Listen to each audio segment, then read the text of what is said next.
Hey everyone, this one's a tough one. A missing person case, Yeah. and it's a real mystery. Yeah. It really hits close to home for a lot of us, For sure.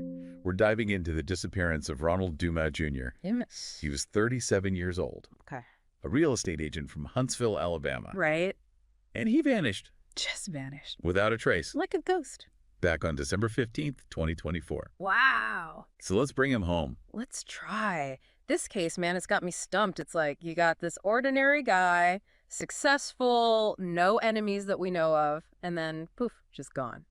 Yeah, so paint us a picture. What exactly do we know about the timeline of his disappearance? Well, let's see. The last time anyone heard from him, the last confirmed contact with his family, was around 10 p.m. on December 15th. Okay. And a little while after that, security footage shows him at a liquor store with two women, two unidentified women. But, they enter the store together, they leave together. Nothing really seems out of the ordinary from the footage. Right. See, that's what's so strange about all of this. Yeah. I mean, so far, everything seems pretty normal, except, Except for the women. yeah, these women have never come forward. Nope. That's a big deal. Yeah. Huge red flag. Like, who are they? Exactly. Who are they? What was their connection to Ronald? Right. And why haven't they said anything? Exactly. Why the silence? It's weird. And to add to that, it gets even stranger. The very next morning, Ronald's car is found abandoned on I-40 in Tennessee. Okay, hold on. Abandoned car in another state. Yeah. It's not like, he forgot where he parked or something. This is serious. It suggests that something went really wrong, or at the very least that his plans suddenly changed. Absolutely. And what's your take on that, especially considering his job? I mean, he was a real estate agent, right? Oh, that's an interesting point you bring up.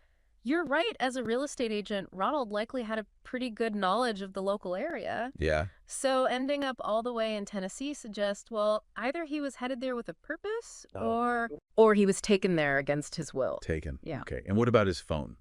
It pinged a week later. We got it. 6 days after Ronald disappears, December 21st, his phone pings in Jackson, Tennessee. Jackson. Yeah, Jackson, Tennessee. Okay. Which begs the question, was it moving? Was it even Ronald using it?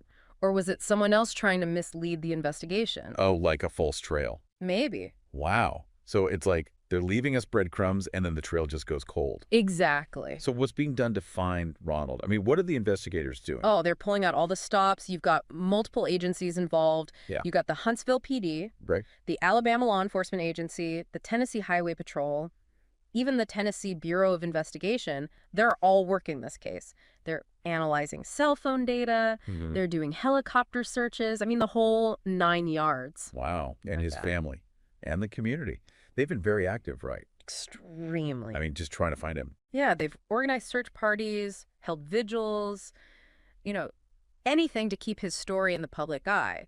And there's a $10,000 reward for any information that leads to his whereabouts. $10,000. Yeah.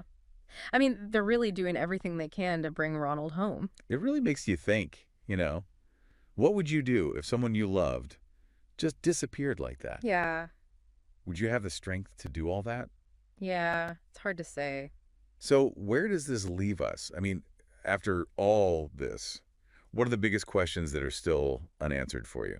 Well, the women from the liquor store, that's a big one. Right. Were they involved in his disappearance? Were they? And if so, how?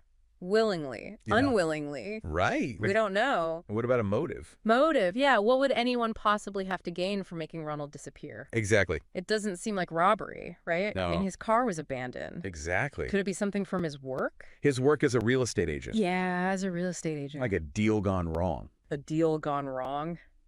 Possibly. And then there's that phone ping, Oh, in Jackson. Jackson, Tennessee.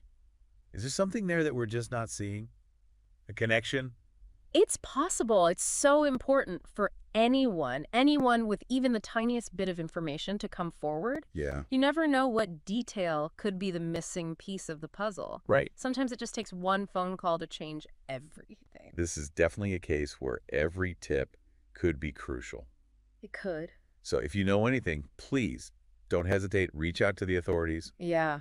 Don't think that someone else has already said it. Exactly. And if you're listening to this and you were in Jackson, Tennessee around December 21st, just think back. Did you see anything? Anything out of the ordinary? Did you see Ronald? Anything?